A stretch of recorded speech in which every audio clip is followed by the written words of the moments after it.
Welcome to Renewable New Mexico, a show about the people and organizations that make our state an epicenter of renewable energy innovation. And today's episode is Renewable Energy Education, the Next Generation. Our first guest is Dr. Olga Lavrova, a professor in the Department of Electrical and Computer Engineering right here at the University of New Mexico. Olga, thank you so much for joining us. Thank you for having me. Now, I know you traveled a very long way to get here from Russia. How did you end up in New Mexico? Well, that was a long journey. Initially, I came to US to do my doctorate degree at the University of California at Santa Barbara. Then I traveled a little bit, and then I came to Albuquerque to work for a company called EMCOR, which manufactures very high efficiency solar cells. And then I stayed and I started working at the UNM. Well, I'm glad you stayed. We're glad to have you. Great. Well, you know, you caught me red-handed this morning. I had picked up a pen that in my van that had exploded because it had sat in the heat, in the sun.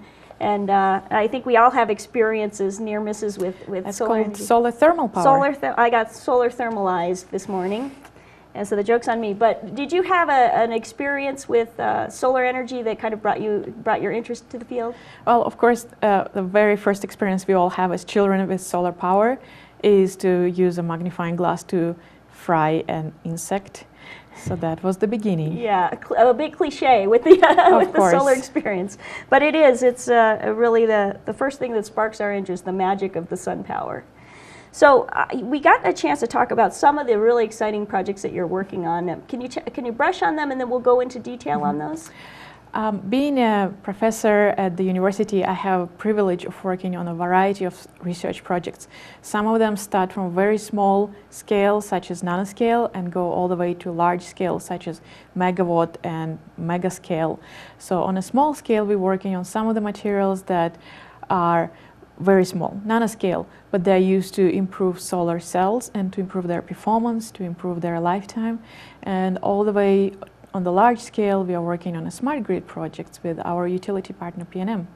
Now, we got a chance to go a little more in depth on nanoscale. What is something you could do with a nanoscale solar cell? So it's not a nanoscale solar cell. It's Okay. a solar cell that's improved by using nanomaterials or Okay. nano features inside the solar cell. And that helps to improve the efficiency. And the efficiency is how much power you get from the same solar cell under the same amount of power, but with or without improvements. So you can get a little bit more power. That's like having two AA batteries instead of one AA battery. And you're working mostly with college students on these projects? Exactly. What are some of the things you're doing with those college students?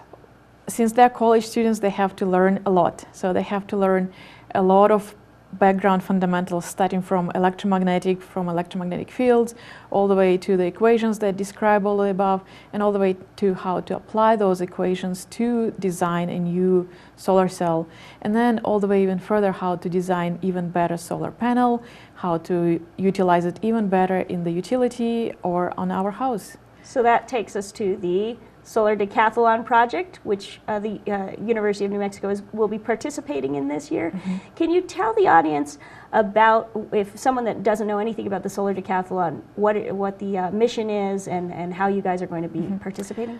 Solar Decathlon is a competition sponsored by Department of Energy, where they select only 20 university teams to participate in this challenge. The teams have to apply first with the design of the house, then you get selected as a semi-finalist. Oh, we've got a video of that, is that right? And we have a video of that. Let's pull that up. So students have to design a house that's only powered by the solar power, of course. The house needs to look great, so it needs to have market appeal. The house needs to be comfortable to live in, so it needs to be inviting and efficient to live in. It needs to have very highly efficient appliances. It also needs to be automated to a certain degree so that the house can also be able to make energy efficiency choices by itself, even without participation of the occupant.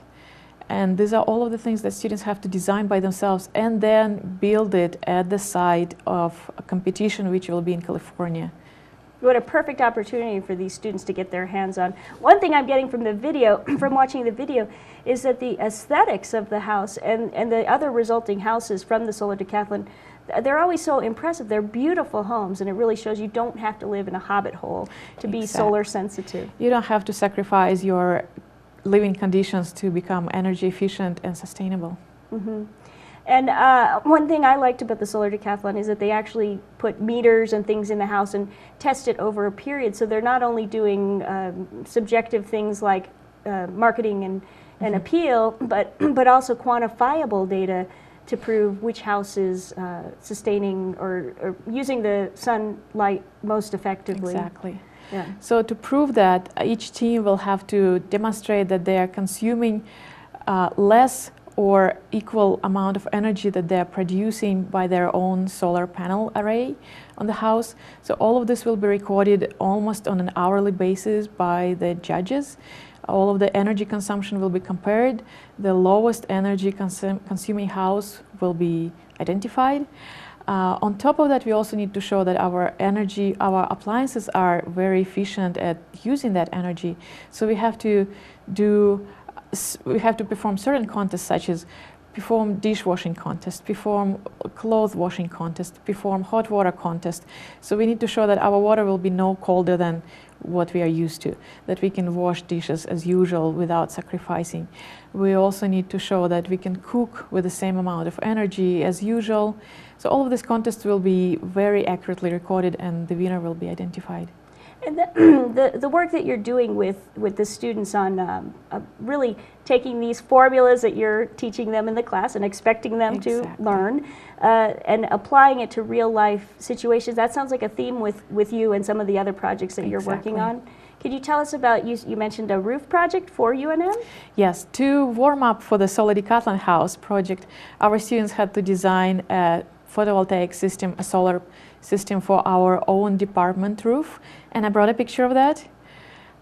So students had to design a 15 kilowatt system by themselves. They had to do the calculations, they had to do the drawings, they had to show that these drawings meet all of the requirements of the National Electric Code, and then they had to perform certain installation work under the supervision of our partner Sacred Power, who supervised the installation.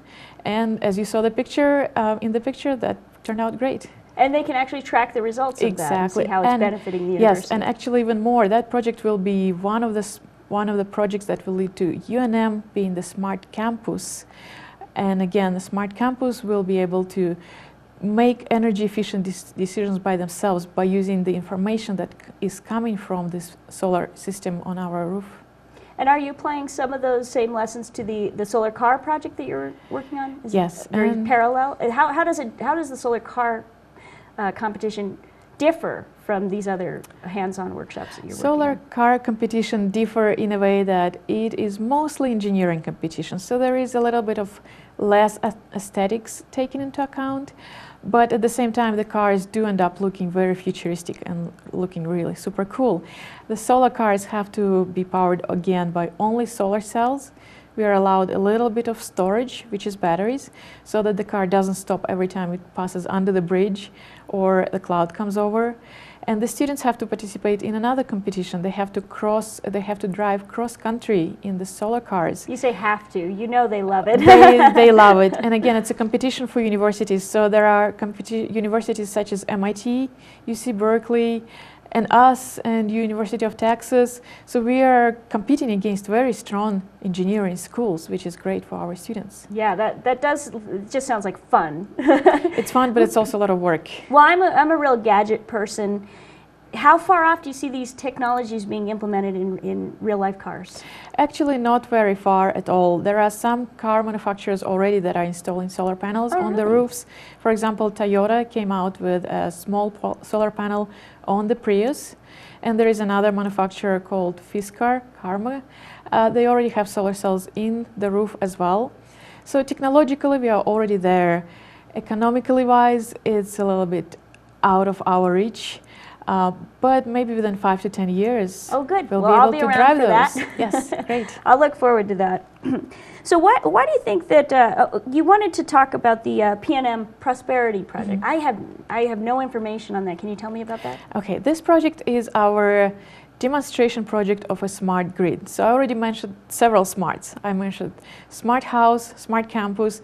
We are moving towards smart grid. And smart grid is an improvement to our electric grid of today, making it even better, more efficient, doing many more things that we could have done before. So smart grid, a lot of people say, what exactly is smart grid? That's like comparing your smartphone of today with an old phone of 15, 20 years ago. 15, 20 years ago, you could only make phone calls on a phone. These days, with a smartphone, you could do so much more. So comparison is the same. The smart grid will be able to do so much more. They will be able to communicate between utility and the house. The house may be able to communicate back to utility, such as here is our energy profile, here is our energy consumption of the house. Here's what we can do to conserve the energy. And the utility can talk to many, many houses at once to be able to make smart decisions how to make the whole system more efficient. So is it as much a philosophical, conceptual exercise as it is a physical implementation of these concepts? It is both. So we also brought a picture of that to show. Here's a picture of Prosperity installation by P&M. And you can see it's a physical installation, but also behind the physical installation there is a lot of algorithms that are being implemented. Some of those algorithms are being developed by our students, and it's great for our students to see those algorithms powering up the actual smart grid of New Mexico. Such a great feeling. And why do you think New Mexico continues to be such a good resource for solar energy innovation? Well, we have a right combination of engineering education, engineering professionals, and of course the sunshine. On the education side, we have two great universities, UNM and NMSEA, who have very strong power and energy education programs. Of course, we have Sandia National Labs and Los Alamos, who have very, very strong background in power and utilities. And of course, we have the sunshine. Yeah, and it sounds like you're describing a great pyramid of foundation for education, research, companies, organizations that are all working together to make a solid push forward for solar energy. Exactly. Well, thank you so much for joining us on the show. We have having no me. more time for our, well, red or green? Both. Okay, I like that answer. Let's take a quick break to hear from our sponsors, and we'll be right back with our next guest, Diane Burke.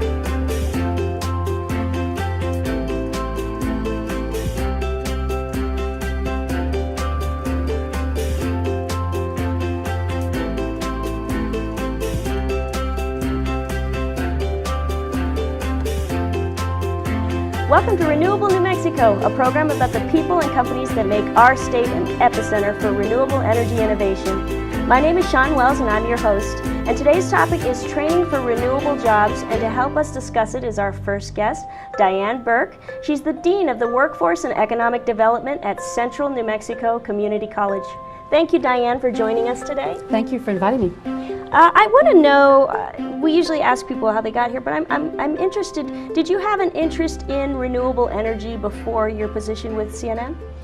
Not necessarily renewable energy. I had an interest in training people as technicians.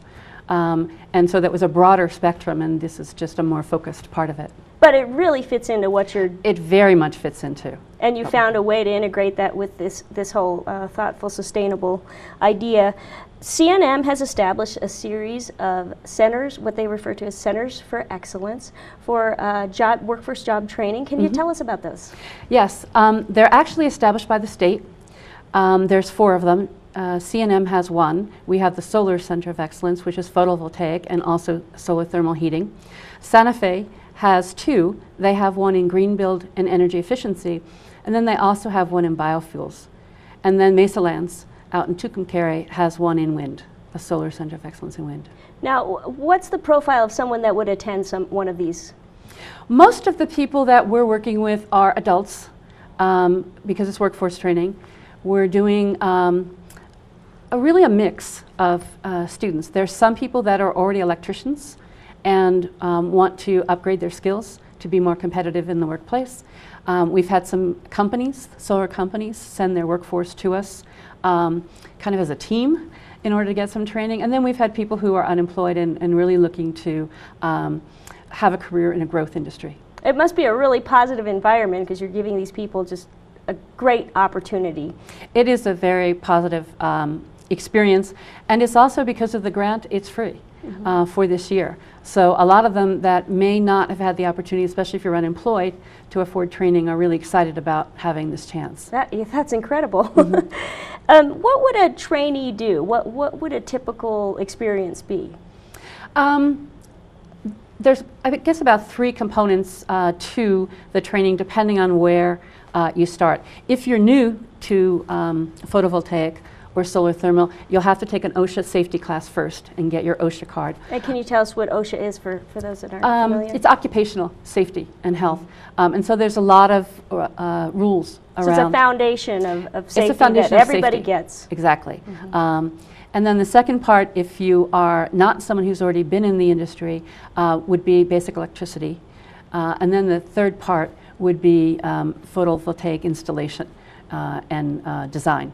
So we also, as part of having a complete package, if you will, we do the test prep for an industry certification, which is called NMSEA. And we actually administer the test because we're a certified educational institution. So that's a paper test, and once students complete that test, what does that give them?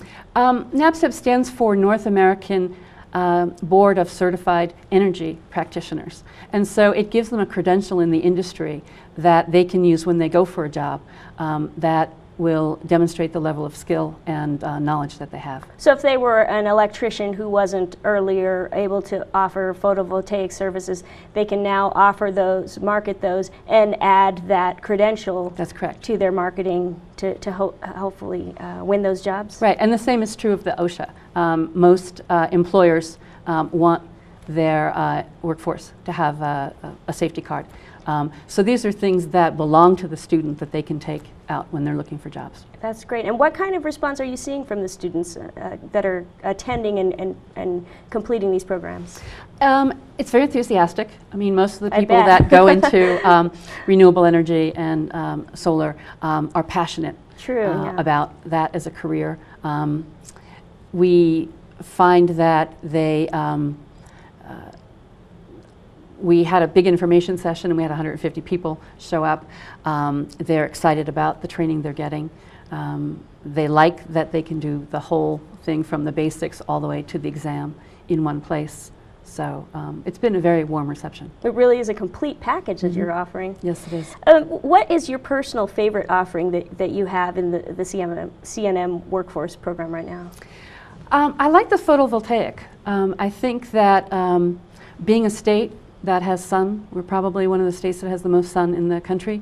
That's a resource that is God-given to us, and so no matter where you are in the state, you can do solar. In some of the other renewable, wind, you have to mostly be on the eastern part of our state. Biofuels is mostly in the southern part of the state, but the sun is everywhere. So I get most excited about that one.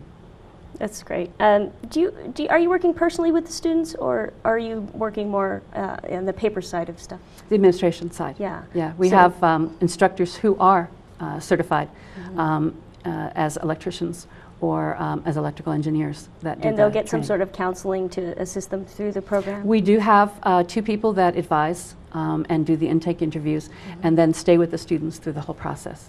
Is there a process for helping them find placement? We do have, I think there's 2 things. One is we have a partnership with a lot of the solar companies who see us as a way to get a trained workforce. That's a win-win. That's very much of a win-win. And they have reviewed the curriculum and approved the curriculum also. So that's one part of it. And then we also work with the Department of Workforce Solutions in their placement. And so they register them, and their business development people who call on companies have resumes and have lists of students and what their credentials are. This is an incredible program that I had no idea existed.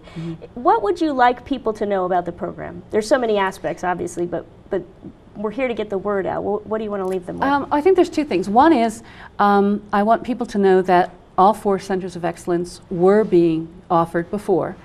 So it's not like we started them for the grant. As a matter of fact, the reason we were chosen for a particular center of excellence is because we had expertise in doing it. So we have experience in that. It is affordable. While the grant is going on, it is free. And we have the partnerships with the industry, and they know the training that we're giving and have approved that. So there's relatively little risk in getting those kind of skills. It sounds like you're getting a lot of community support for the program. Very and, much so. Also governmental support. Do you feel like everybody's behind the program? Everybody's behind it. People may or may not know that we have, as part of the Center of Excellence, a Solar Industry Council, which has people in the both public workforce and also the companies themselves. It's chaired by Otis Amijo Casta from Sacred Power, a company. So it really has been an incredible partnership of the community colleges, of industry, and of the public workforce system. So. And where would you like to see, personally, on a personal vision level, where would you like to see the program go? I would like to see much more of an economy for renewable energy. And I think one of the things you always talk about, do you need the employment or do you need the training first? How does that work? And I think they kind of go hand in hand. So to have a trained workforce helps attract companies that come into the state. It helps those that are here grow. So I would really like us to continue to try to build the workforce so companies feel comfortable with the growth, and of course we can attract more companies into the state. What have you seen in the solar industry in the last few years in terms of taking strides? A couple of things. I think we have seen the industry partnering with community colleges to help us understand the curriculum, since it's more of an emerging technology, even though it's been around for a while. And so even the partnership among the community colleges, we are all training from the same curriculum so that the workforce in the northern part of the state or the central part of the state is the same as in the southern part. They're not everybody doing their own thing. So that's one part. I also think there's a lot more adoption. If you travel around the state, you can see, you know, photovoltaic arrays on the side of the road. Sunport, or Albuquerque airport, has solar thermal and photovoltaic on their roof. So you're seeing a lot more evidence of adoption. And I'm excited about the conversations that there are now about the grid, connecting the nationwide grid, because I think that'll give a state like New Mexico that has a relatively small population a chance to export. And really grow our renewables. Mm-hmm. Yeah, you had mentioned that you don't have a background in renewable energy before this program, but I've found that everybody who gets involved in this, it affects them personally. Has the program affected you personally in terms of being more renewable energy aware?